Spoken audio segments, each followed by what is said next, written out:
चीज़ और आपको बतानी थी। जो ये कुंड है पानी का, यहाँ पर आप देख सकते हैं हमारे दादाजी का नाम लिखा हुआ है सावंतराम, और उनके बड़े बेटे का नाम। और ये संवत 2026, यानी कि अगर कैलकुलेशन लगाए ना तो 2026 यानी कि 1969 1969 में ये नाम लिखा हुआ है। ये दरवाजे नए लगा दिए थे बाद में, क्योंकि पुराने वाले इस तरह के थे, पुराने पहले इस तरह के पुराने थे, फिर नए लगा दिए क्योंकि बिल्कुल ख़राब हो गए थे, टूट फूट गए थे। और सीढ़ियाँ ऊपर चढ़ने के लिए, ये खेजड़ी का पेड़ जो कि राजस्थान का राज्य वृक्ष भी है, स्टेट ट्री भी है। और इस पे देखते हैं सांगरियाँ और कुछ लगी हुई होंगी। सांगरी यहाँ पर इस पे लगने वाला फल होता है, फरड़ी जैसा होता है। इस पे देखेंगे कि सांगरी और लगी हुई होगी तो। और अब देसी तरीके से चूल्हे पर शाम के खाने की तैयारी हो रही है।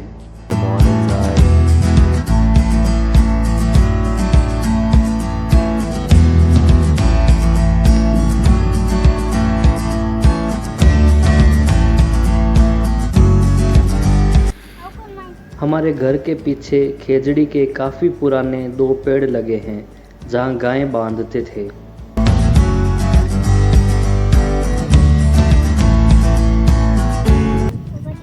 ये लड़की बहुत ही शैतान है। नहीं। बहुत ज़्यादा शैतान है ये।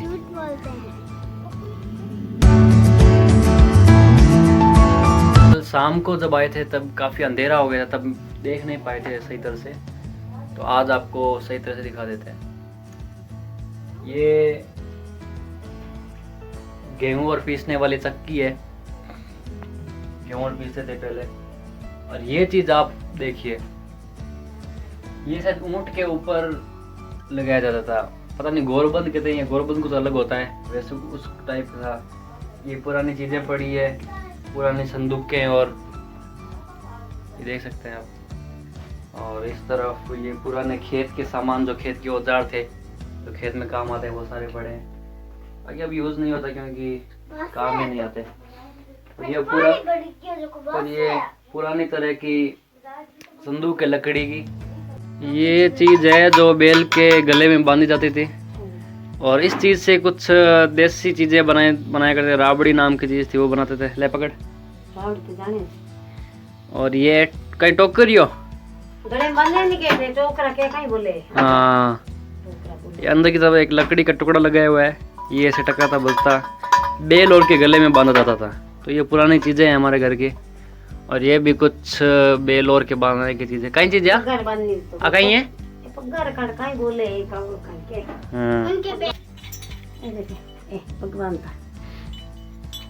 पगम बंधन है, पैरों में बांधने की चीज़ है कुछ। ये पुरानी चीजें हैं, सारी खेती और का सामान है। हाँ यार बार एबिल बनोड़ा ने देखो, कहीं जान कहाँ रहेगा, सांप मुंदरा कुछ न कुछ है।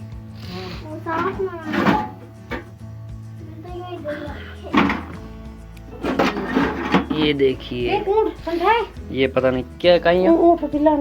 हाँ वो देखियो, वो कहीं है भालो, युद्ध करने के लिए भाला। ये देखिए हथियार भी पड़े यहाँ पे, काफी पुराने। पुरानी संदूक में देख सकते हैं, ये एक तरह से खजाना ही है। ये पुरानी चीजें पड़ी है, पता नहीं क्या काम की आती है। पुराने ताले कहीं काम ले लेना। ये देखिए सांकल, ये बैलों को बांधने के काम आती होगी। और वाह, ये देखिए ये चीजें बैल के गले में बांधी जाती थी, गले में बांधने के लिए। खुरपी, ये भी कुछ न कुछ है ही, होगा ही, औजार कुछ होगा। ये खेत में काम आने वाले सामान, इसको सब पता है। ये बहुत हजारों साल पुरानी लड़की है। ये तरह तरह के पड़े हैं, काफी शानदार चीजें, पुरानी चीजें, इंटरेस्टिंग चीजें। ये क्या है देखते हैं। ओ हो, ये फसल काटने वाला हंसिया। अब कौन खेती करता है यहाँ पे, तो यहाँ पर पुरानी चीज़ें अभी भी पड़ी है। ये फिलहाल ये छोटी मोटी चीज़ें हैं। ये देखिए काफ़ी खेती करने के काफ़ी औजार पड़े हैं। ये पता नहीं क्या काम आता था, कुछ कुछ काम आता ही होगा। ये है भाई गांव का कमाल, भाले कुछ न कुछ खेती में ही काम आते होंगे। और नीचे भी कुछ सामान पड़ा है, इसमें भी कुछ न कुछ होगा। तो देखा चलो। और ये धान बनाने में देख सकते हैं आप, ये हमारे परदादी का कमरा था और यहाँ पर वो रहते थे। अभी फ़िलहाल ये सब सामान रख दिया है। अब परदादी पता नहीं कितने साल पहले गुजर गई। और पुराने चाकू भी पड़े हैं यहाँ पे, पुराने लकड़ी का हत्था लगा हुआ है और आगे एक चाकू। काफ़ी पुरानी चीज़ें पड़ी है फिलहाल अभी तक।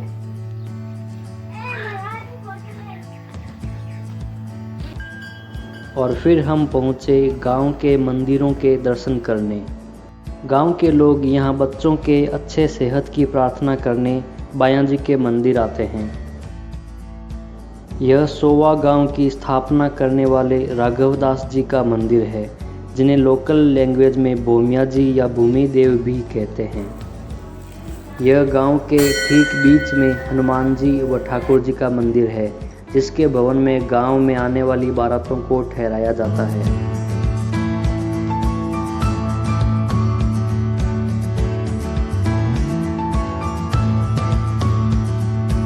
यह हमारी कुल देवी कमला माता का मंदिर है, जो लक्ष्मी जी का ही स्वरूप है। इसके बाद हम पहुँचे गांव के करणी माता मंदिर में, जहाँ पर लगे बड़ व पीपल के पेड़ों की छांव में हमें कड़कती धूप से राहत मिली।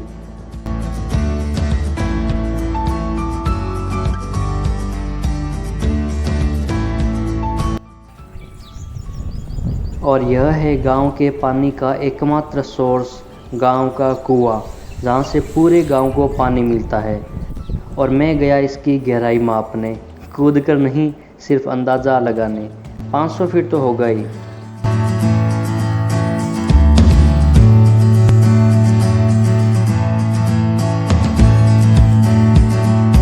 गांव के बड़ और पीपल के पेड़ों के नीचे जो शांति और ठंडक मिलती है, वो शहर के एसी रूम्स में कहाँ। लगता है जैसे प्रकृति की गोद में आ गए हों। गांव के कुएं से आता ठंडा और ताज़ा पानी इस एन्जॉयमेंट में 4 चांद लगा देता है।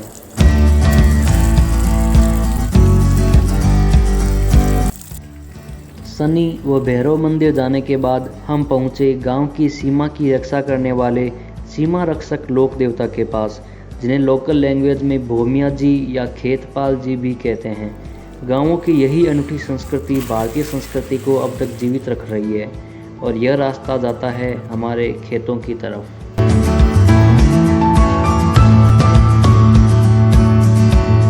फिलहाल रवानगी है गांव से। गाड़ी अपनी इसे जा रहे हैं। और ये पीछे आप देख सकते हैं, यहाँ पे दाने और पक्षियों के लिए और स्पेशली अलग से बनाया है, दिखाता हूँ। यहाँ पे पानी दाना डाल सकते हैं, पीपे से बनाया गया है। गांव से निकलकर हम पहुँचे 15 किलोमीटर दूर विश्व प्रसिद्ध करणी माता मंदिर, जो कि चूहों वाले मंदिर के लिए फेमस है। और यह बीकानेर सिटी से 33 किलोमीटर दूर है।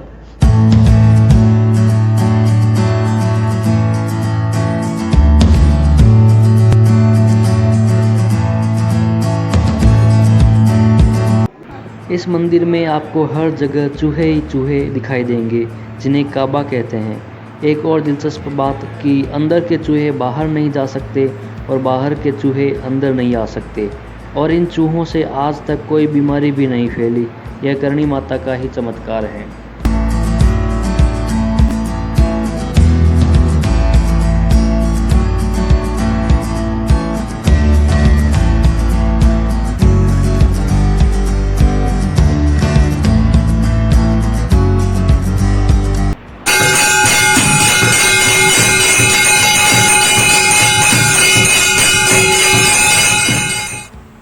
अगर आपको मंदिर में सफ़ेद चूहा दिख जाए तो यह करणी माता की कृपा मानी जाती है।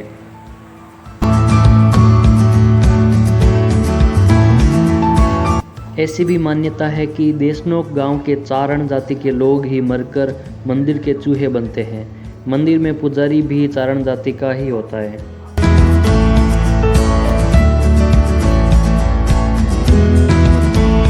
तो यह है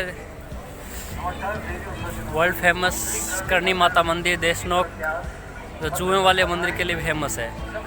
कोरोना की काफ़ी रेस्ट्रिक्शंस है, इसलिए ज़्यादा अंदर दिखा नहीं पाया। जब नॉर्मल हालात होंगे तब अंदर ज़रूर दिखाऊंगा। फ़िलहाल काफ़ी चूहे हैं मंदिर के अंदर, जैसे कि आपको दिखाया था, और बाकी अगर लगेगा तो फिर कभी और आएंगे एक बार और, क्योंकि फ़िलहाल ज़्यादा घूमने नहीं दे रहे अंदर। दर्शन करके सीधा निकल जाइए, बस यही सिस्टम है फ़िलहाल।